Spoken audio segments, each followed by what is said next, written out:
Strategic Mindset, a 7-day plan to identify what matters and create a strategy that works, by Thibaut Meurisse. Who is this book for? Do you keep hustling without having much result to show for it? Do you feel overwhelmed and unable to find the most effective task to focus on? Do you buy into the myth you must work harder to be successful? In truth, doing more is doing not be the solution. Productivity is pointless without a highly effective strategy. This is why you must become obsessed with thinking strategically, just as you have to think several moves ahead to win a chess game. You must practice thinking months, years, or even decades ahead to win at the productivity game. With the correct strategic thinking, you can save years and achieve many more of your goals than would otherwise be the case. In other words, you must develop that one I call strategic productivity. Each move you take must be impactful, and you must be constantly on the lookout for the one move that could leapfrog your success and massively improve your life. So, are you interested in learning more about strategic productivity? This book, Strategic Mindset, is for you to if you keep hustling without getting the results you want, keep overwhelmed, not knowing what to focus on to achieve your goals, lack clarity regarding your goals, or keep studying more but fail to take enough concrete action. If any of the above seems familiar and you want to learn how to become a strategic producer, read on. Okay, this book is the second book in the productivity series. You can check out the other books in the series by clicking the link below. Introduction. In today's society, everyone is obsessed with doing more. Being busy has become a badge of honor. We want to show the people around us how productive we are. We want our neighbors to see how busier we are than everyone else. However, many of us misunderstand productivity. While we may be busy on the surface, we often accomplish very little. Adding more things to our never-ending to-do list doesn't necessarily make us more productive. In some cases, it has the opposite effect. Using the latest productivity app doesn't help much either. While technologies such as the internet are a wonderful source of information or a way to learn new skills to be effective, they must be used tactically. People like Benjamin Franklin or Leonardo da Vinci didn't have all the productivity tools we now have, yet they were far more productive than most people today. What does this say about productivity as we see it these days? In this book, we'll define productivity and see how you can achieve more in less time. The goal is to turn you into a strategic producer in just 7 days to help you reach this goal. Every day, you'll be asked to answer questions and complete simple exercises. More specifically, in strategic mindset, you'll discover how to use the power of long term thinking to achieve more than you can imagine, learn the right skills and develop your talents the correct way, plan your year to maximize effectiveness, stop being efficient and become effective instead, and why it matters. Think smartly to make every action you take impactful, and find the right information and learn faster and better than everybody else around you. If any of the above piques your interest, read on. What is strategic productivity? Throughout this book, I'll use the terms strategic productivity and strategic producer. Before we start, let's define them briefly. Strategic productivity means using your time in a way that enables you to achieve maximum results with minimum effort. It means making sure that whatever you're working on at any point in time is connected to your overall vision. There is nothing more wasteful than spending time on a task that didn't need to be done in the first place. As such, to become a strategic producer, you must, among other things, develop clarity regarding your long-term vision, identify the best strategy to achieve your goals as quickly and effectively as possible, develop the ability to ask yourself the right questions, cultivate the ability to focus and avoid jumping from one thing to the next, and learn to approach any task the most effective way possible. In this book, we'll cover the following. In part 1, Planning Effectively, we'll see how to plan effectively and how to identify the key tasks you must focus on to boost your productivity. On day 1, you'll learn to plan your year for maximum effectiveness. On day 2, you'll work on identifying your most impactful actions. And on day 3, you'll flesh out your next 90 days. In part 2, Effectiveness versus Efficiency, we'll discover how to become truly effective each day. You'll be introduced to a powerful 7-step process that will ensure you approach each task the correct way and achieve tangible results. Day 4. In part 3, Thinking Smart, you'll learn how to improve your thinking to enhance your focus and get the most out of each action you take. As you practice thinking more strategically, you'll improve your overall results significantly. Day 5. In part 4, Learning Effectively, you'll discover how to find the right information and absorb it as quickly and effectively as possible. You'll also discover common learning mistakes and how to avoid them. Day 6. Finally, in part 5, Managing Your Energy, you'll discuss how to make the most of the energy you have available each day. We'll see how to leverage your peak energy to achieve more and how to segment your day for optimal results. Day 7. Are you ready? Part 1. Planning effectively. You cannot hit a target you don't see. Strategic productivity is impossible without a certain level of clarity regarding your needs and goals, and without a plan to achieve them. Yet, how many people lack a clear vision? How many people forget what they're actually trying to achieve, hustling every day without questioning the path they're traveling? The management consultant Peter Drucker once said that efficiency is doing things right, while effectively is doing the right things. There's no point doing things right if those things don't move you closer to your goals. In this section, we're going to discuss the importance of planning strategically to ensure that you work on the right things each day. Strategic productivity is not about doing more, it's about doing less of the things that bring little results. Note that in this book, we'll focus mostly on one major goal. Once you understand the process, you will be able to apply the same method for any other future goal. 1. The power of long-term thinking. Your ability to think long-term is one of the best predictors of success. Why? Because setting long-term goals means saying no to an infinite number of possibilities.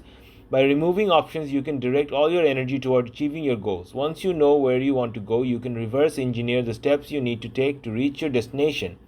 As a result, each action you take will become more impactful.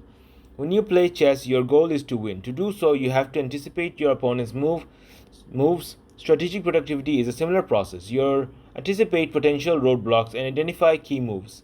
You strive to make each action impactful. Everything you do is linked to the future you want to create. As such, it is no surprise that people who spend time every day thinking of where they want to be in 5 years obtain better results than those who don't. What about you? Do you think strategically, or are you merely showing up each day with no clear strategy or action plan to follow? 2. The power of compounding. Another benefit of strategic productivity is that it unleashes the power of compounding. When you keep making progress towards your goals each day, you build momentum. You accumulate small wins which boost your confidence and increase your motivation. Each new day builds on the previous one. While results may not be apparent at the beginning, soon enough you will reach a tipping point. Things start to accelerate and your success becomes exponential. In this book, Atomic Habits, James Clear writes that if you get just 1% better each day, over a year you'll be 37 times more effective. Of course, this is only theoretical, but I'm sure you get the point. The bottom line is, to build momentum and activate the power of compounding, you need to focus on a very few things consistently over a long enough period of time. The power of focus. As Bruce Lee is quoted as saying, I fear not the man who has practiced 10,000 kicks once, but I fear the man who has practiced one kick 10,000 times. When you work towards your most important goals each day, you activate the power of focus, and with enough focus, you can achieve almost anything you desire. As I wrote in Master Your Focus, focus acts like an axe. If you try to cut down a tree by hitting it in thousands of different spots, you'll never succeed. But when you focus and hit the same spot over and over, you can cut down even the biggest tree. With laser sharp focus, you can achieve almost anything you desire. The first scenario is what most people do. They try to fell a tree by hitting a different spot each time. It's no wonder then that these people fail to reach their goals. For instance, someone who learns karate will improve faster if they practice every day. However, if their training is erratic, or if they try to learn taekwondo, jiu-jitsu and aikido simultaneously, their progress will be severely restricted. As a youngster, Michael Jordan loved both basketball and baseball, but eventually he had to choose one sport. Had he chosen both, he would probably never have become a world-renowned basketball superstar. This metaphor applies to many things we do throughout our lives. When you pursue two rabbits, you end up catching none, or a bird in the hand really is worth two in the bush. In short, strategic productivity involves hitting a tree in the same spot until it falls down. It requires that you focus on only a few goals at the same time, implement a sound strategy to reach them, and make progress towards these goals each day by taking action in line with your strategy. Day 1. Planning your year. Most people spend more time planning a 1-week vacation than they spend planning their life. Michael Hyatt, author and speaker. Today we're going to work on planning your year. This will help you unleash the power of strategic productivity. So that would you like to accomplish in the upcoming 12 months? What really excites you? What would make a huge difference in your professional or personal life? As we have already mentioned, the more clarity you have, the better. To plan your year, start by brainstorming ideas using the questions below. What would make the next 12 months truly valuable? Spend 5 to 10 minutes writing down answers to this question. Then, to further help you, visualize yourself exactly 12 months from today. Now, write down what you would have accomplished by filling in the prompt below using your action guide. The last 12 months were truly amazing because finally spend a moment visualizing your achievement while experiencing a deep feeling of satisfaction from achieving it. Now that you have written down some of the things you would like to achieve, select just one of them. This will make it easier for you to develop strategic productivity to help you identify the one thing you would like to focus on answering the following questions. If I can achieve one thing this year, which would you make me the proudest? If I can achieve one thing this year, which one would make the biggest positive difference in my life? What's the one thing I've always wanted to do but haven't? What do I really want in life? What's the one thing that scares me the most? The thing that scares you is often the thing you need to do the most. If you need more help refining your vision, refer to the previous book in this series, Book 3, Powerful Focus. Action step. Using your action guide, plan the next 12 months. Day 2. Making the dominoes fall. You need to be doing fewer things, the more effect, instead of doing more things with side effects. Gary Keller, author of The One Thing. In truth, there is an almost infinite number of actions you can take to move from point A, where you are now, to point B, where you want to be. Your task here is to narrow down these options and identify the actions with the biggest leverage possible. Remember, you need to hit your big tree in the same spot with your axe every time before you'll be able to shout timber. This will be the best use of your time and energy. Now look at the primary goal you identified on day 1. What dominoes need to fall for you to reach that goal? What impactful actions will move the needle the most effectively? Brainstorm ideas using your action guide. A sound strategy will save you a great deal of time, sometimes years. Conversely, a poor strategy will lead you to waste your time and energy and reduce the chances of reaching your goal. Bear in mind that oftentimes the first ideas you come up with aren't always the best ones, but when you spend time thinking about it, you'll likely produce great answers. The success expert Brian Tracy recommends writing at least 20 actions we can take to reach our goal. He also suggests that the last idea is often the most effective. Later in this book, we'll discuss in greater depth how to find the right dominoes. So if you're unsure yet, don't worry. So what are the right dominoes for you? Here are some characteristics of the right dominoes. 1. They help you build momentum and activate the power of compounding. 2. They entail a paradigm shift that changes your reality immediately and improves your results. They allow you to make significant progress towards your goals and/or they dramatically reduce your options, eliminating most of the irrelevant actions you could be taking to reach your goal. 1. They help you build momentum. The right dominoes enables you to generate momentum and stay motivated so that you can move towards your goal consistently. In other words, the right dominoes can be called a daily habit. For instance, let's say your goal is to learn how to play the piano. Then your domino might be to carve out time each day to practice. If you practice each day, progress over time is inevitable. Or, let's say your goal is to learn Spanish. Then your domino might be to practice for 30 minutes each day using an app like Duolingo. What about you? What dominoes could help you reach your goal? If you were to implement your one new daily habit, which one would most improve your chance of attaining your goal? And how do you know this? 2. They entail a paradigm shift. Sometimes the most effective way to achieve your goal is to adopt a new paradigm. After all, if you were already using the correct paradigm, you would have reached your goal already, wouldn't you? Now, what is a paradigm? In short, a paradigm is a model of reality based on a set of assumptions and hypotheses. The more accurate your paradigms are, the more effective your actions will be, and the better results will obtain. A paradigm shift can be defined as a change of perception. A paradigm shift occurs when you ask yourself different questions and gain new insights and change your behavior as a result. A new paradigm often requires that you take a step back and look at the overall picture. It requires you to challenge some of the most deeply ingrained assumptions. We can sum it up as follows: accurate thinking to effective actions to tangible results. Conversely, inaccurate thinking goes to ineffective actions, goes to mediocre/inconsistent results. For example, as an aspiring writer may spend most of their time spending query letters to publishers, the assumption is that they need to find a publisher. However, by taking a step back, they may realize there is another option. They can self-publish their books. Suddenly, there is no longer any need to send query letters. There is no need to wait months or years to publish their books either. Instead, they can publish their books as soon as they are ready. Although self-publishing may not be for everyone, it can definitely accelerate things. In this case, working toward becoming an independent, self-published author is a paradigm shift. Here's another example.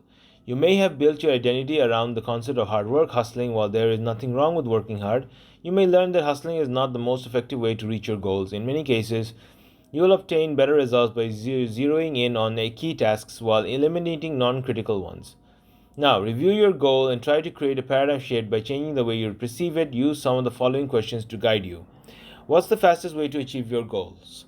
If I were lazy and wanted to do as little work as possible, what would I do to achieve my goal quickly and effectively? What would Albert Einstein, Bill Gates, or Elon Musk do to achieve the same goal? What if this goal is not the right one for me? What if there is a goal that better meets my needs and is more closely aligned with my values? Can I reframe my goal? If so, how? 3. They allow you to make significant progress towards your goal.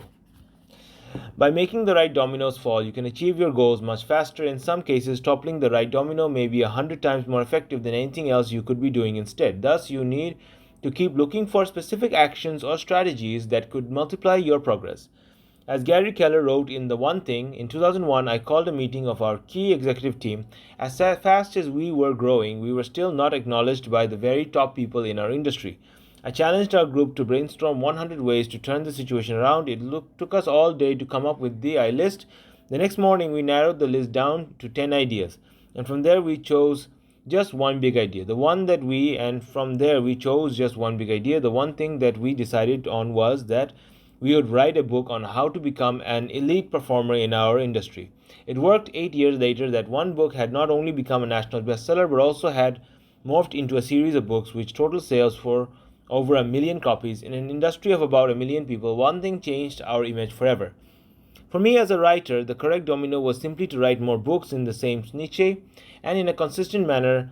For Hal Elrod, author of The Miracle Morning, his domino was to give a couple of hundred podcast interviews in the 12 months following the release of this book. Of course, in practice, we seldom, if ever, do just one thing, but there is often one specific strategy that, when executed properly, will dramatically increase our results. Your job is to discover the perfect strategy for you. Even when we hustle our way to success, it is almost always the case that only a minority of our actions lead to tangible results. We simply didn't take the time to identify what these specific successful actions were. Look at one accomplishment you achieved in the past. Perhaps you have completed a major project. Perhaps you achieved a major personal goal or mastered a new skill.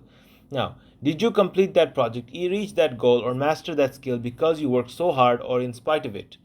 You were to start all over again. What do you do differently? What would you do to stop doing? What would you do to move or more of? Let's be realistic though. In most cases, we need to experiment with different approaches before we can find the right one for us. However, you must remember that you are almost always doing too many separate things.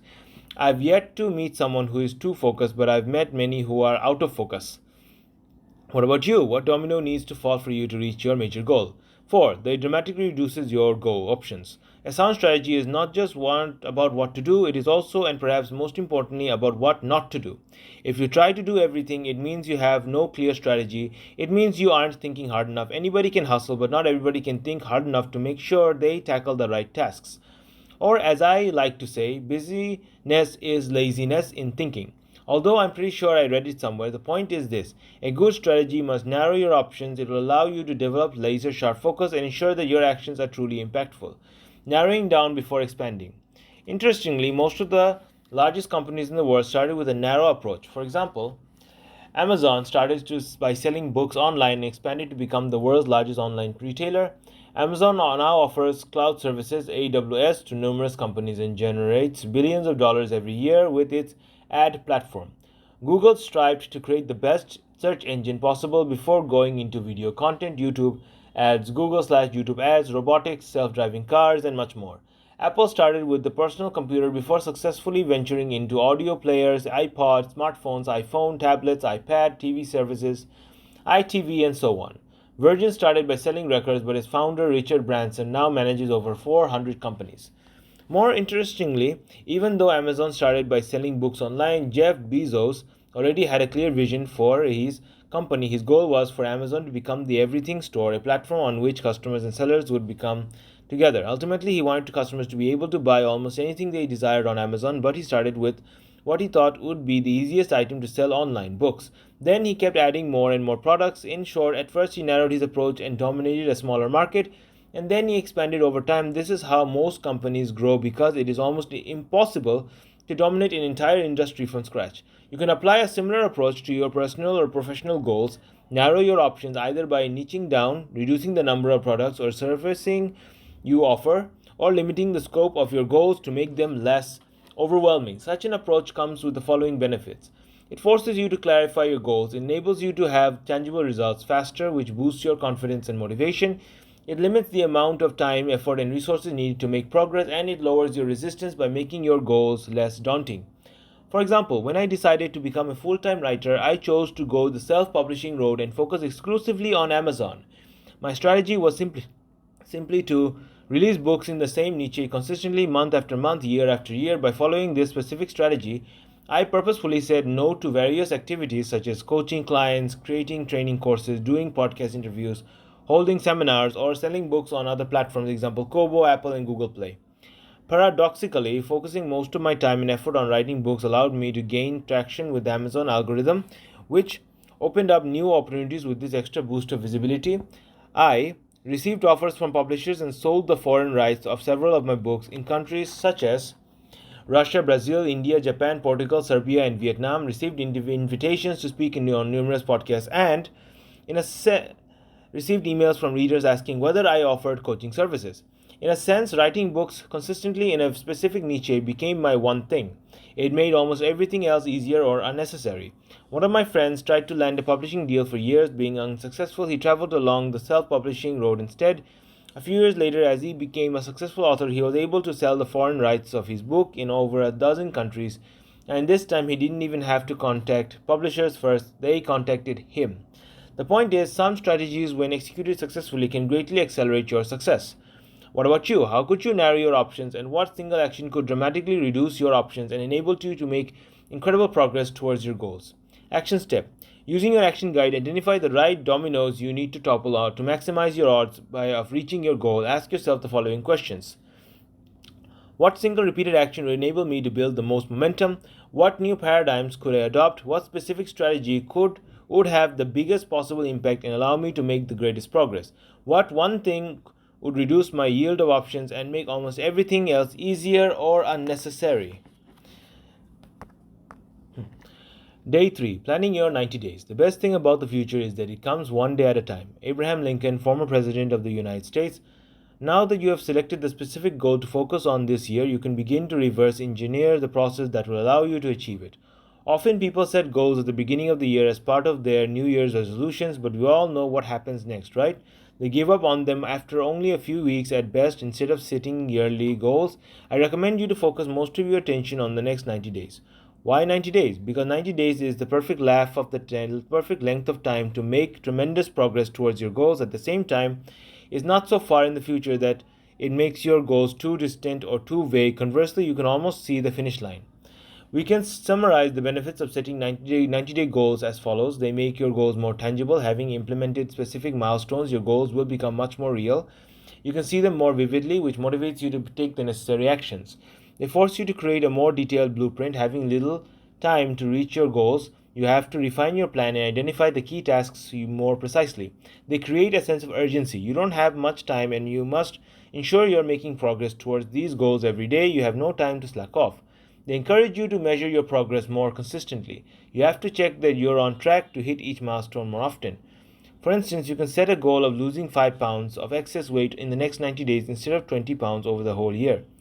This goal looks much more tangible and within your reach, and as you further break it down and create a specific plan, you'll become even more realistic. Writing a book is another good example. If you give yourself 90 days instead of a full year to complete your book, you'll immediately feel a sense of urgency. To make it happen, you'll have to break down the goal and create a fairly detailed process. This, in turn, will make your goals even more tangible. Having no time to waste, you're more likely to start right away. Now, you don't necessarily need to set overly challenging 90-day goals. Just setting 90-day goals will ensure you move toward your biggest ambitions and dreams, because 90 days is always enough time to make tremendous progress towards any of your endeavors. Action step. Using your action guide, set your 90-day goals as below. First, look at your yearly goal and identify the milestones you must hit to reach it. Reverse engineer the process. To do so, ask yourself the following questions. What would I need to have completed by the third quarter of the year to ensure I'll hit my target by the end of the fourth? What about the second and first quarters? Write down the key milestones for each quarter with as much detail as possible. Don't try to create a perfect plan, just do your best. If necessary, you can refine your process along the way. Part 2: Effectiveness versus efficiency. As we have already mentioned before, there is no point being efficient if you are working on the wrong things. You must practice being effective instead, i.e., you must focus your time and effort on the tasks that actually move the needle. Today, let's see how you can do that. Day 4: Being strategic during your day. Being strategic about productivity, do less exceptionally well instead of doing more in an average way. Laurie Buchanan, life coach and author. Now that you have a better idea of what you want to accomplish this year and in the next 90 days, you can optimize your working day. As a general rule of thumb, the more effective you are today and the closer it moves you to where you want to be tomorrow, the more productive you'll become. Makes sense, right? Today, let's see how you can be more strategic during your day. The key is to remind yourself continuously that you must do the right things instead of doing things right. Doing the right things means working on the key tasks you know will help you reach your long-term goals. These tasks are often the most demanding. They may even be a little scary. They may require a load of mental energy, or they may be unpleasant, but strategic productivity requires you to complete these tasks until or unless you can outsource them effectively. In truth, we usually know what we need to do, but we often fail to do so. For example, the writer knows what they should be writing more instead of spending too many hours interacting with readers on social media. The salesman knows they should be prospecting clients instead of tweaking their PowerPoint presentations for the umpteenth time. The aspiring coach knows they should be coaching more people instead of reading yet another book on coaching, though it may be necessary to a certain extent. The strategic producer does the right things while the average person seeks to do things right. Therefore, you need to think hard, identify your key tasks, and work on them. 1. A 7-step method to approach your task the correct way. Now, to approach any task effectively, I recommend you follow the 7-step method as outlined below. Step 1. Prioritize your tasks. Before you even start doing anything, ask yourself the following questions. If I could complete only one thing today, which task would have the most impact? Is this task moving me closer to my main goal? Do I really need to do this right now, or can I do it later? You want to train yourself to think in terms of priorities and keep an eye on the bigger picture. Losing perspective and forgetting your overall strategy is the fastest way to waste time on unimportant tasks. Step 2. Assess the validity of your task. Be sure the task is something you actually need to undertake. Ask yourself the following questions. Do I really need to do this task? Is right now the best time? What will happen if I delay it for a week, a month, forever? Am I working on this task because I need to or because it makes me feel good? Am I working on this task as a way to avoid what I really should be doing? There is nothing more unproductive than doing something you didn't need to do in the first place. Answering the above questions can help you avoid making such a mistake. Step 3. Clarify what needs to be done. Before starting on a task, be certain you know exactly what is required to do so. Ask yourself, what do I need to do here? What am I trying to accomplish? What does the finished product look like? You need to be specific. By knowing exactly what the output needs to be, you'll be able to optimize your approach and tackle the task more effectively. Step 4. Determine whether you should be the person doing it. You have the strengths, but you also have the weaknesses. Whenever possible, try to delegate any task someone else can do better, faster, or more cheaply than you. To do so, ask yourself the following questions. Is this task worth my time? Can someone else do it better than me? If so, can I ask for help? What will happen if I simply remove or postpone this task? Do I enjoy working on this task? Does it motivate me? Little by little, you need to develop the habit of outsourcing everything you're not good at and focusing only on the high-value tasks at which you excel. Your time is more valuable than money, so learn to use money to save time. Step 5. Find the most effective way to tackle a task. As Abraham Lincoln said, give me 6 hours to chop a tree and I will spend the first 4 sharpening the axe.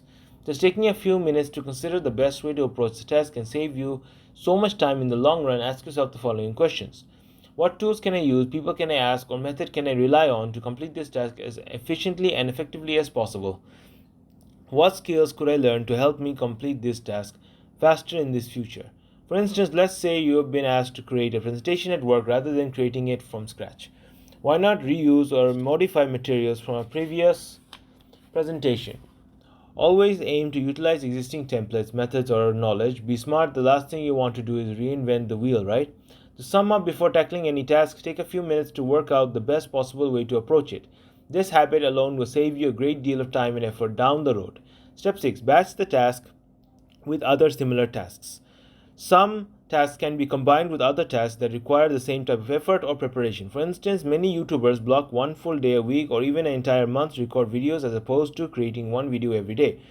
This reduces setup time and makes the process far more efficient. Ask yourself, can I batch this task with other similar tasks to boost my productivity?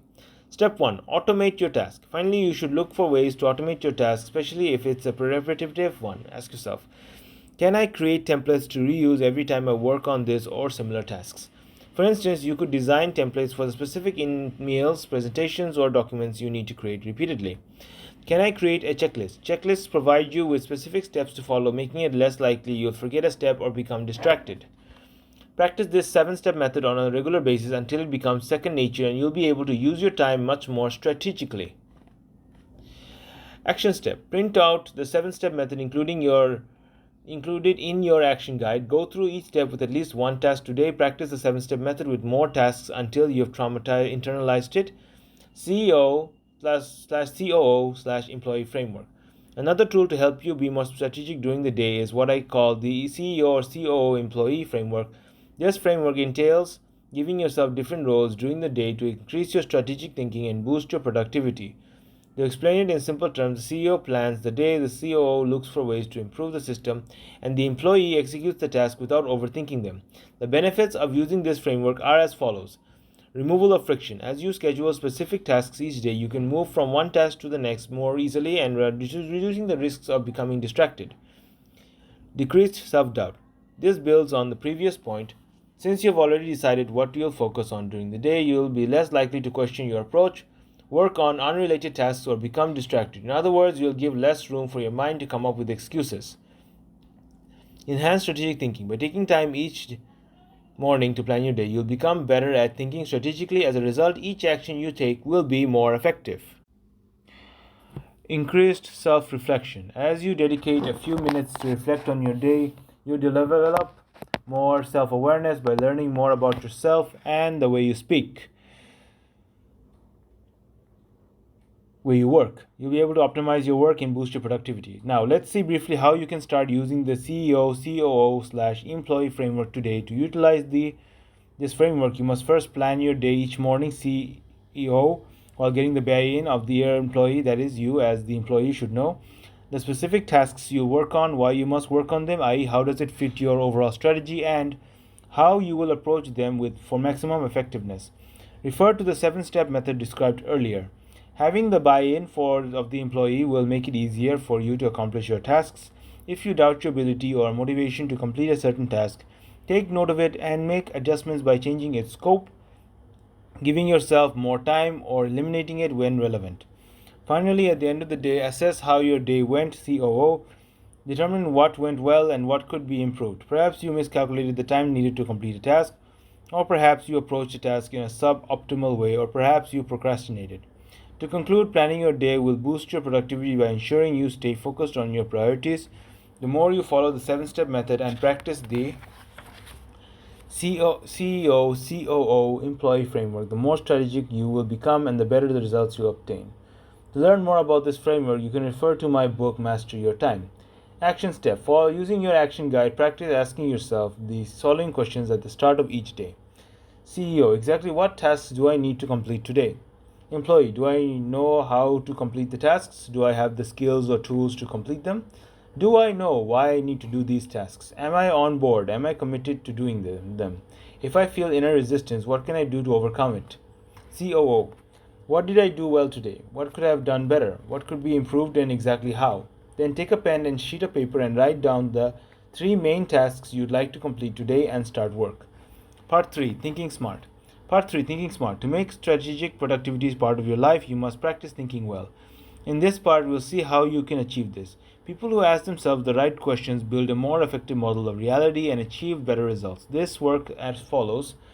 Smart questions, effective thinking, intelligent actions, tangible results. Day 5. Asking yourself smart questions. Successful people ask better questions and as a result, they get better answers. Tony Robbins, life coach and motivational speaker. Today we'll see how you can ask yourself smarter questions and why it matters. Whether you're aware of it or not, you ask yourself questions every day. These questions may be empowering or disempowering. Unfortunately, our self-talk tends to be fairly negative and the questions we ask ourselves often work against us. Below are some examples of questions you may be asking yourself. Why do bad things always happen to me? Why am I so stupid? Why didn't I speak up during meetings? Obviously, these kinds of negative questions are unlikely to produce any insightful answers. Instead, you need to practice asking yourself empowering questions. Some of the best questions you have to ask yourself starts with how, what if, and who.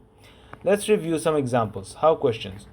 Rather than asking why something is happening to you, wouldn't it be more effective to ask yourself what you can do about it? How questions help you become more result oriented by focusing on ways to solve your problems rather than dwelling on them or blaming other people or situations. Some examples are: how can I prevent that situation from happening in the future? How can I become better, smarter, and improve my performance? How can I make myself speak up during meetings? Such questions help you brainstorm new ideas and develop solutions. Some more examples are: how can I achieve that goal faster? How can I accomplish twice as much while cutting my workload by half? How can I double my sales within the next 6 months? Note that the more specific your questions are, the more detailed solutions you'll be able to create. The broader your questions are, the more creative ideas you might produce. Therefore, I make sure you alternative between these two types of questions to get the best of both worlds. For example, how can I reach my goal as quickly as possible? Broad question. How can I reach that goal within 30 days while spending only 10 hours a week working on it? Specific question. What if questions. Your imagination is one of your most powerful assets. What if questions enable you to tap into it, then allow you to broadcast your desires to the world and set specific intentions. Here are some examples. What if I could redesign my ideal life? What if I could land my dream job? What if I could overcome my biggest fears? Again, by making your questions more specific, you'll make it easier to find practical solutions. What if I could design my ideal life within the next 3 years? What if I could land my dream job within the next 6 months? What if I could overcome my biggest fears easily within the next 90 days? Who questions? Who questions enable you to tap into the collective intelligence around you. There are millions of people smarter than you and who knows how to achieve your goals. Why not ask them for help? Questions to ask include: who has the answers to the most important questions I'm asking myself? Who has already achieved the goals I'm striving towards? Who embodies the qualities I want to cultivate? Who do I want to surround myself with? Who do I want to spend less time with? Remember, your ability to tap into the collective intelligence can allow you to achieve far more than you would by yourself. Nobody's ever self-made. We all rely on previous in technologies and millions of other people's work to reach our goals. Go develop the habit of asking for help and aim to surround yourself with empowering people, whether in real life or through books, courses, videos, or seminars. When I strive to achieve something new, I always ask myself the following questions. Who can answer my questions? Who has already achieved that goal? Who can share the most effective resources and or tools with me? If you develop the habit of asking yourself these questions, you'll save yourself loads of time and effort and will become much more productive. Action step. Return to your yearly goal and ask yourself smart questions such as: how can I achieve that goal faster? What if I could achieve that goal faster and more easily than I had imagined? Who has already achieved that goal, or who knows someone who did? Then whatever necessary, practice asking yourself smart questions to improve your thought process, giving yourself permission to dream bigger and achieve better results. Keep the big picture in mind. One of the main reasons people fail to reach their potential is that they lose sight of the bigger picture. Although they have a specific goal or vision, they become distracted, which slows down their progress. As we'll see tomorrow, they become victims of shiny object syndrome, jumping from one activity, project, or goal to the next. Another common issue is that we seek to keep the perfect balance between each area of our lives: career, finance, health, professional growth, relationships, etc. The problem with this approach is that we don't have enough time or energy to focus on all areas of our lives simultaneously. This is why it's usually more effective to pick one area and put most of our time and effort into it for several months. Once we have made satisfying progress, we can move on to the next area. Think of a time when you tried to make many changes in your life. Chances are that you failed. It might have worked for a few weeks, but as soon as something unexpected happens, you started slacking off and reverting to your previous routines. The same time happens when you undertake too many changes in too many areas of your life. The initial excitement might be intense, but it generally doesn't last. As a strategic producer, you might focus on the key area that will unlock everything else. Often it is your health. When you're healthier, you feel better and have more energy to work towards your goals. You also have more emotional space to challenge yourself and move beyond your comfort zone. But if you're already healthy, perhaps it's your finance, or perhaps you hate your current job and this negatively affects other areas of your life. If so, you might need to focus on that. Note that focusing on one area doesn't mean neglecting all the others. It simply means spending a disproportionate amount of time and effort on it for the greater good in the longer term. So if you were to improve one area of your life, which one would have the biggest overall impact on your life? Is it your health, your career, your finances? Action step. Using your action guide, become a strategic producer by identifying one area of focus that would have the biggest positive impact in your life. Writing down one goal you could focus on in this area, making sure it is specific and measurable. Writing down a simple action plan to ensure you make progress towards this goal. Focusing on this area until you attain satisfying results, usually for several months or even a year or more, and moving on to the next area. Part 4. Learning effectively. Day 6. Applying what you learn with maximum effectiveness. In the end, we retain from our studies only that which we practically apply. Johann Wolfgang von Goethe, poet and playwright. Strategic productivity isn't about absorbing more and more information, it's about putting what you learn into action. In this section, we're going to see how to avoid the most common learning traps. 1. Finding the right information and applying it the right way. I believe there are two things you must do to reach almost any goal you desire. They are 1. Being able to find the right information, and 2. Being able to implement the information to achieve tangible results. If you continuously look for more information without taking enough action, you'll end up feeling overwhelmed and unable to make progress toward your goals. On the other hand, if you take action that isn't based on the right information or a sound strategy, you'll end up hustling without having any results to show for yourself. This is why you must balance these two components well. 2. 5 learning mistakes most people make. Many people don't know how to learn effectively, and in a continuously changing world, your ability to learn and adapt to new environments or situations is critical to your success. Let's review the 5 mistakes that people make when trying to learn a new skill or when trying to achieve a challenging goal. These are 1. Overlearning. 2. B. Analysis paralysis. C. Illusion of competence. D. Shiny object syndrome. And E. Poor planning skills. A. Overlearning. Being able to gather just the right amount of information is a skill that everyone needs to learn. Knowing the type of information to search for and for how long will make it easier for you to act. It will enable you to move forward toward your goals with more ease and achieve them faster. On the other hand, gathering too much irrelevant information or information that is too detailed for what you're trying to do is ineffective and will often lead to analysis paralysis. To avoid learning too much, the first thing to do is define the scope of your research. It all starts by gaining clarity regarding the skills you're trying to learn and the goals you're trying to reach. For instance, if you are a PhD student working on your thesis, you'll have to do far more research than if you are an employee asked to write a brief report on a topic. This is why you must always keep in the back of your mind what you're searching for, where to find it, and what the end product must look like. In the first example, the PhD student will need to read numerous books and research papers, while in the second example, the employee might just need to review a few articles or reports. This may sound obvious, but many people fail to define the scope of the information they need to gather. They may also fail to establish a clear strategy of how to find it. Conversely, they use studying as yet another way to procrastinate. What about you? What type of information do you need to gather to achieve your current goals? Action steps. Select a skill you want to develop or goal you want to achieve. Now write down what type of information you must look for and how you plan to do so for maximum effectiveness. B. Analysis paralysis. Have you ever felt so overwhelmed with new information that you didn't know where to start? This is perfectly understandable. We can only take in so much information at a time. When you try to bite off more information than you can chew, the result can be a sense of overwhelm, often accompanied by a loss of confidence and motivation. Information overload leads to analysis paralysis for the following reasons. A. You encounter contradictory information. B. You start grasping the complexity of the topics. And C. You lose sight of the big picture. Now, none of the above points is a bad thing per se. In fact, in certain cases, it's necessary. If you're winning a thesis, or instance, but if you're not careful, they can become huge hurdles, preventing you from learning effectively. Let's explain each of them briefly. A. You encounter contradictory information. Finding the right information can be far more complicated than it first seems. If you don't believe me, think of all the conspiracy theories out there and how deep they often go. Be all true at the same time, or consider all the different weight loss diets available: paleo, keto, Atkins, Mediterranean, vegan, and so on.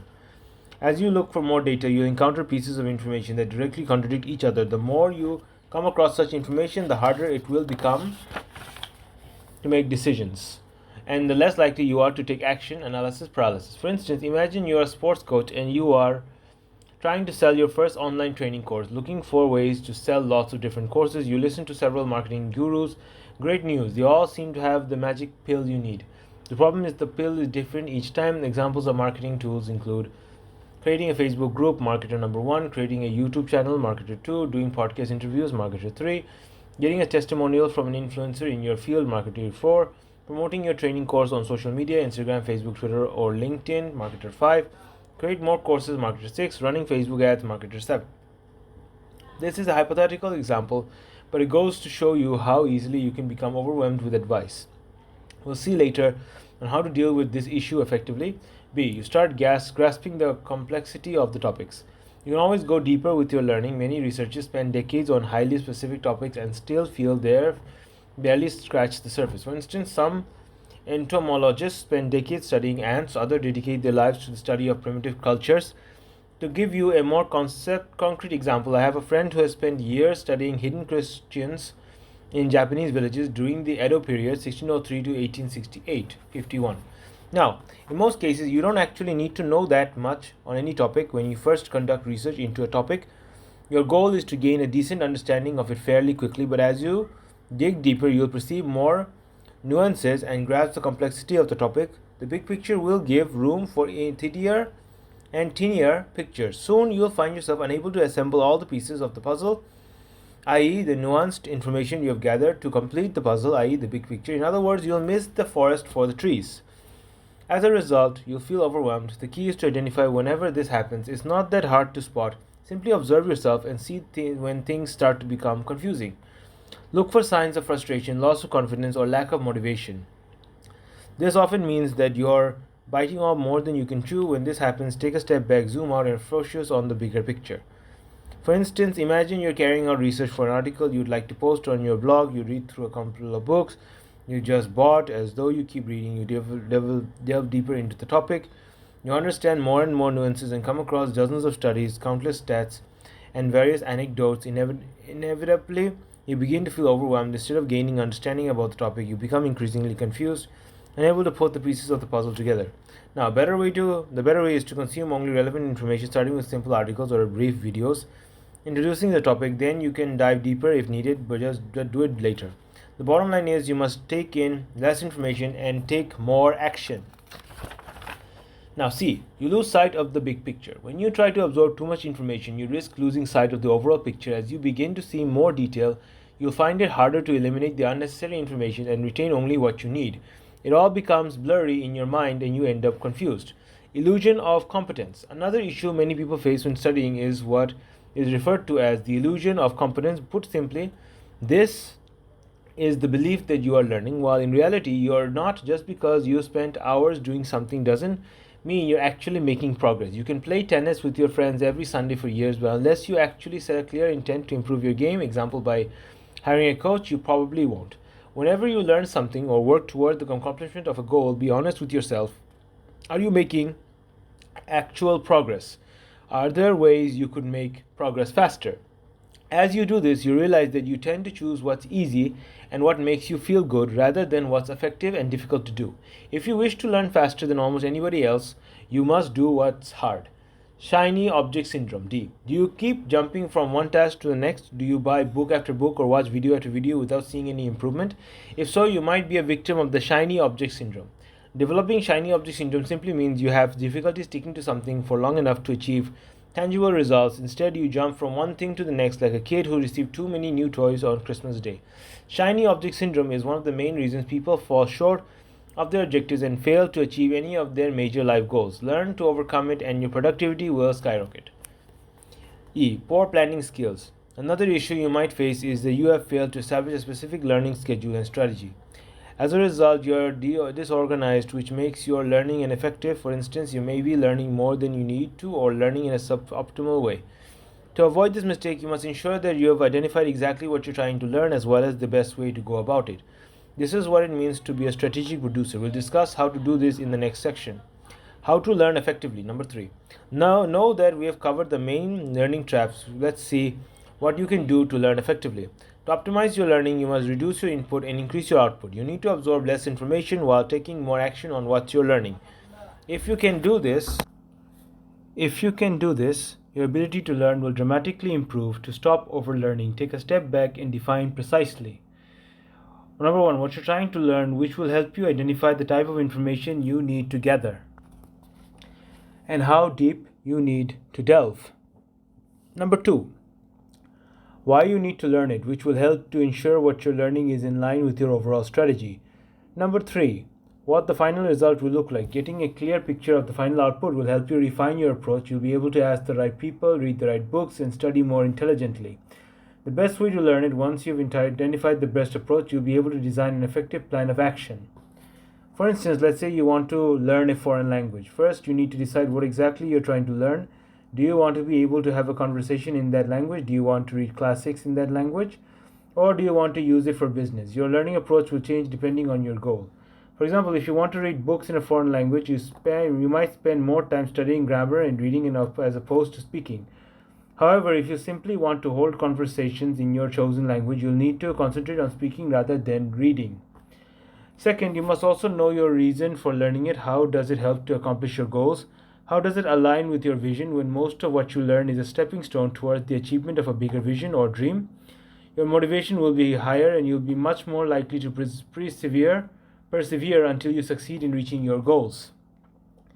You'll be more motivated to learn a language if it's part of a bigger goal. For example, if you're eager to read the work of Solzhenitsyn or Dostoevsky in Russia, you might feel inspired to study Russian. If you're passionate about Japanese culture, you might feel the desire to learn Japanese, or you might be excited to improve your English if you love American movies. Third, you must have a clear idea of what the final output will look like. In short, you must answer the question, why am I learning this? In the case of foreign languages, you might ask, what will I use them for? Is it to read books, maybe presentations at work, watch movies in their original versions? If you need to carry out some research, what exactly are you doing this research for? What actual output is expected of you? Is it a 5-page report, a 50-page report, a PowerPoint presentation? What should it include? Exactly what are you doing it for? When you're unsure, check with your supervisor or another relevant person. If you're the initiator, ask yourself what the final product should look like. Knowing this will help you identify the best resources, i.e., books you should buy, websites you need to visit, or people you could ask for help. Fourth, once you know what you're trying to learn, why you must learn it, and what the final output should look like, you can establish a detailed plan of action. You can determine the best way to learn that skill and the exact method you can use to achieve your learning goals. To do so, sit down and take a moment to craft an effective learning strategy. Whether you need to find the answer to a simple question or carry out expensive research on a complex topic, it's always a good idea to take time to think instead of diving in head first. This simple practice will make you a much better thinker and help you become a great strategic producer over time. Further specify your learning goals. Having a clear goal and a specific time frame will motivate you to keep learning. For instance, when I was studying Japanese at university, I registered for the Japanese language proficiency test. This test is held only once a year in Paris. It gave me a clear deadline and helped me define the score of my learning. Of course, you don't need to have an official deadline. You can set one yourself. For example, let's say you're learning Spanish. You could decide that you'll have a conversation with a Spanish friend on October 31st this year. To make it more effective, you can specify the scope of the conversation, i.e., self-introduction, travel experiences, and future goals. The point is, you must set crystal clear goals to help you define the scope of your learning, make your goal tangible, inspire action, create a sense of urgency using deadlines, and enable you to design a well-defined action plan. 5. Identify the best learning strategy possible. Now that you have determined your goals, it's time to create the best strategy possible. As you do so, keep bearing in mind the overall scope of your goals. How much do you really need to learn? Do you need to read dozens of books or just a series of articles? Do you need to watch several videos, or would it be enough to take one specific course? To identify the best strategy, I encourage you to go through the following steps. A. Find a friend or acquaintance who has already learned what you're trying to learn and who's already achieved the goal you are striving towards. B. Ask yourself to identify the most effective way to reach your learning goal. C. Create an action plan that maximizes your chances of hitting your target. Let's discuss each point in more depth. A. Identify a friend or acquaintance who has already achieved a similar goal. The likelihood is whatever you're trying to learn or achieve, someone else has probably already learned or achieved it before. Therefore, your first goal is to find that person and ask them for their secret sauce. Of course, it doesn't mean you need to do the same thing or even that their method will work for you, but it's a good place to start. I encourage you to ask the following questions. What was your learning strategy? What was the single most effective activity for you? What did you struggle with the most and how did you overcome it? If you needed to learn that skill all over again, what would you do differently? If you were in my shoes, how would you go about learning it? Is there anything else I should know? Once you have interviewed your friend or acquaintance, you should have a better idea of the best way to approach your learning goal. B. Ask yourself to identify the most effective way to reach your learning goal. Now that you have started to craft your learning strategy, let's go one step further. To do so, spend 10 to 15 minutes brainstorming ideas for strategies you could use to attain your goal. Below are some questions to ask yourself. How can I learn as quickly and effectively as possible? What should I avoid doing? A good strategy requires you to reject most of the things you could be doing and focus on a very few high impact tasks instead. What does overlearning look like and how can I avoid it? What learning traps do I need to fall into? Make sure you come up with as many answers as possible. Create an action plan that maximizes your chances of hitting your target. Now that you have all the information you need to build a sound strategy, let's create a concrete plan. To define your action plan, ask yourself the following questions. What key daily activities are most likely to guarantee that I'll reach my goal? How much time do I need to invest to help me reach that goal? What are the main milestones along the way?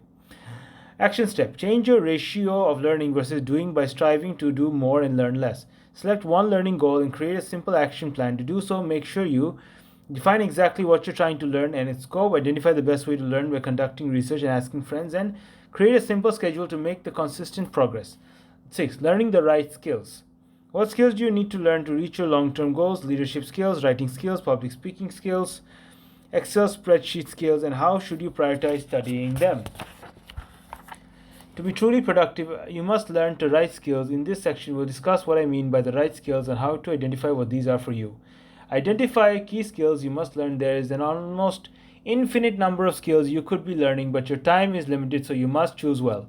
Now, learning skills is important because the acquisition of new skills enables you to increase your productivity. As you practice a specific skill over and over, you end up doing a better job than the untrained person. In fact, this is what the division of labor studied by economists is all about. You can choose to do everything yourself: hunting, making clothes, building your house, etc. Or you can focus on one or a few things you're good at while letting others provide you with everything else you need.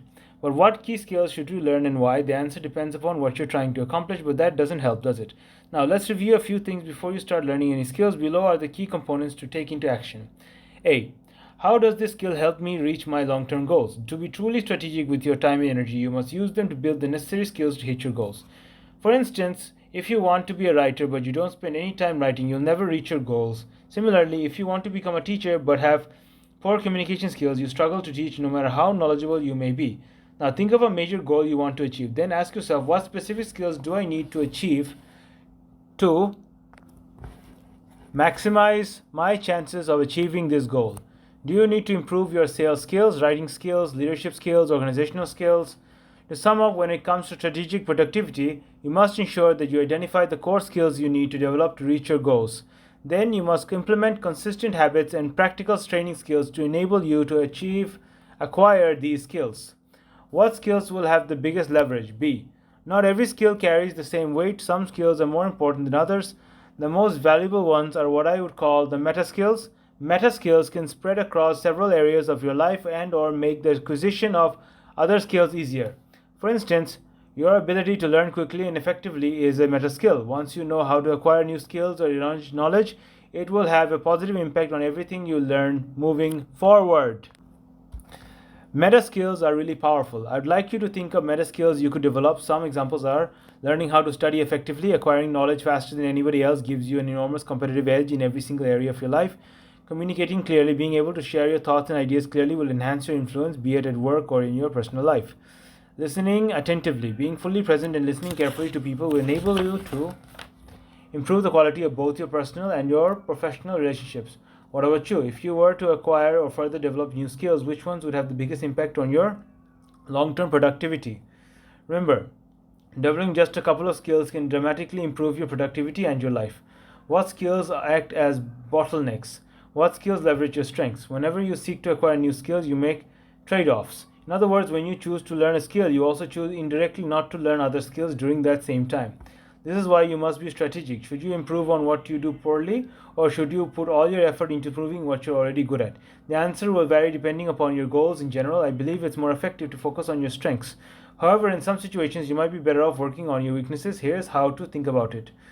When to focus on your strengths. Keep focusing on your strengths whenever you're already seeing positive results. If you're unsure what your strengths are, look at areas in which you're getting positive results or feedback. For instance, when I released my first book on Amazon, I received a lot of positive feedback.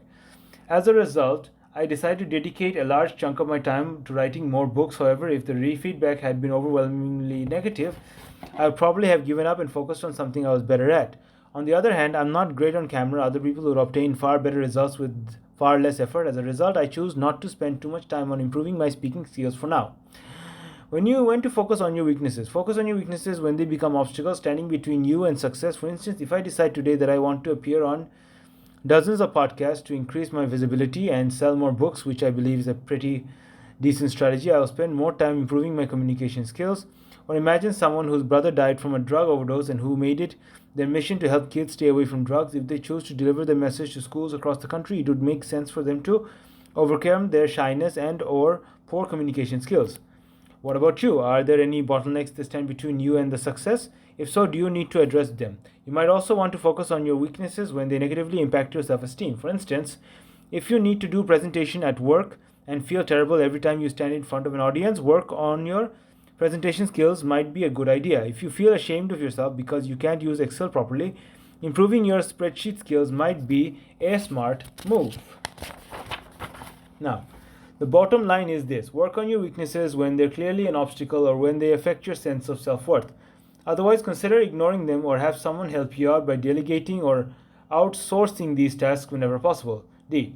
How many skills should you focus on? Your time is limited and so is the number of skills you can learn. I wouldn't recommend you to focus on learning more than 2 to 3 new skills at the same time. Some examples of valuable skills are coaching, decision making, leadership, logical thinking, marketing, persuasion, public speaking, sales, writing, and so on.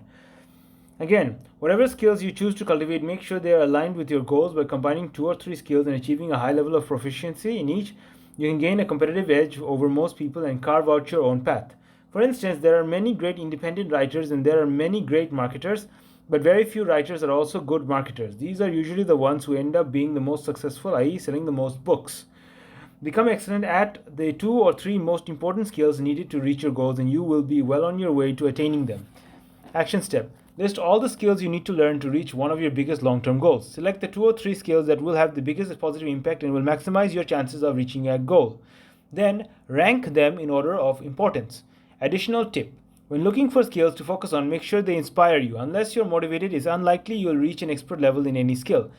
Number 7. Further considerations when learning a new skill. Whenever you choose or to develop a new skill, consider the level of expertise you need to acquire. Your time and energy are limited. Therefore, there is no point in becoming overly good at a skill that is only partially useful or one that isn't needed at all. This is important because the gap between being good and being an expert is enormous. While you may reach 80 to 90% proficiency at a skill relatively quickly, acquiring the last 10% might take your years. There is a difference between being able to have conversations in 5 languages and being an interpreter for the United Nations. Being really good at soccer, basketball, and baseball, and being an NBA player, and being able to play a few songs with the piano, the guitar, or the bass, and being a violinist in the Vienna Philharmonic. In short, you can learn multiple skills at the same time. It will take you to reach the expert status at one thing. Therefore, be highly selective with the few skills you want to master and avoid spending more time than needed on things that will only bring marginal results unless you love doing it, perhaps. Part 5. Managing your energy. Day 7. Managing your energy well. Life begets life, energy creates energy. It is by spending oneself that one's become rich. Sarah Bernhardt, actress. Today we're going to see why learning to manage your energy well is critical. We'll also discover how to do so. The more energy you have, the more productive you'll become. 1. Using peak time effectively. We all have periods during the day in which we have far more energy than we do at other times. During these times, we think more clearly, are more inspired, and do better work as a result. Unfortunately, many people fail to maximize this window of opportunity. Instead of working on key tasks, they waste time chatting on social media, checking emails, or completing minor tasks. If they repeat this behavior day after day, they will destroy their focus and kill their productivity. Don't be like them. Instead, use your peak times to focus on your major tasks. Remember, productivity isn't about time, it's about focus, clarity, and energy levels. 1 hour of focused work during your peak time can be worth many hours of work at other times. As you keep tackling key tasks, when you have the most energy available, your productivity will increase dramatically. While we're all different, for many of us, our peak hours occur during the morning. If you're unsure when you have the most energy during the day, run the following simple experiment. Select a challenging task that requires a lot of energy, then work on it in the morning one day, in the afternoon the next day, and the evening the day after that. See when you have the most energy and mental clarity, and note when you produce the best output. The bottom line is this: if you can identify your peak hours and make sure you work on key tasks during these hours, your productivity will skyrocket. Using diffused mode and focus mode effectively. Number two, you've got to hustle, grind, and work your face off to achieve success and make Uncle Gary V proud of you, right? Gary V. Vaynerchuk is a well known entrepreneur who posts loads of motivational content online. Working hard is certainly necessary at times, but I believe it's far more important to work intelligently. This entails having a clear strategy and knowing what you're good at and what you should delegate. In truth, you can only focus for a few hours each day to be productive. You must alternate between push and pull periods. During push periods, you remain focused on your main work, trying to get as much as done as possible. However, during the pull periods, you let go and relax. You stop trying so hard and let your subconscious do the work. You allow your mind to come up with creative solutions and innovative ideas. To relax, you can ask a question of your subconscious and let it go. Chat with a friend or colleague, perform relaxation or stretching exercises, go for a walk, grab a coffee, meditate, practice breathing or mindfulness exercises, or sit and do nothing. The point is, you must alternate between focused work periods and periods when you simply relax and do nothing. This gives your brain time to process information and consolidate your learning to provide you with valuable insights. Also, note that the more creative work you do, the more important it becomes to alternate between diffused and focused mode. 3. Carving out time to think each week. I'm also a great believer in the importance of carving out time to think each week. This is because I'm convinced that busyness is usually the result of lazy thinking. It is the price we pay for refusing to take enough time to think that plan out. Thinking doesn't mean dwelling on the past, worrying about the future, seeing yourself as a victim, complaining, trying to validate your current beliefs, political or religious beliefs, making quick assumptions, or repeating what you've heard from so-called experts. Instead, it means, among the other things, confirming you have moved in the right direction, reflecting on what you could have done better, optimizing your processes to boost your productivity or enhance your well-being, or brainstorming innovative ways to skyrocket your success in various areas of your life. Spending an hour or two each week doing strategic thinking might be one of the best uses of your energy. For instance, it might help you to find better solutions to your problems and save you tons of time. Sometimes you're merely one simple idea away from changing your life or growing your business exponentially. Carving out thinking time during the week increases your odds of coming up with such a killer idea. Segmenting your day. Number 4. Busy people go from one task to the next all day long. They have no time to breathe and tend to be overstressed. Worse, they may even multitask, which many studies have shown to be ineffective. On the other hand, productive people are much more intentional with their day. Rather than hustling and bustling, they strive to complete key tasks. They focus on doing the right things, not doing things right. Remember, the energy you have each day is limited. While skipping breaks may sound like a good idea, it usually isn't. To become a strategic producer, you must take rest breaks between focused work sessions. You must be deliberate, knowing at all times why you're doing what you're doing. Let me give you one example.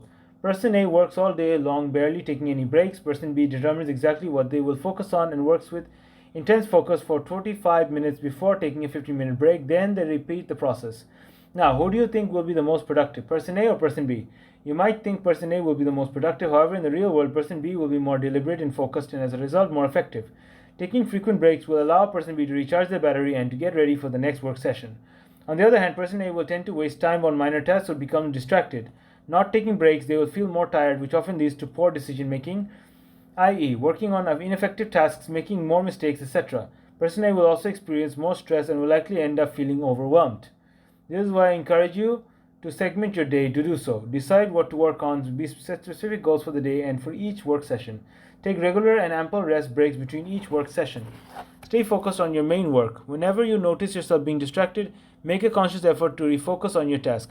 Segmenting your day will help you use the energy much more effectively and will reduce the risk you'll feel stressed or overwhelmed. Try it out for yourself. You'll be stunned by how effective it is.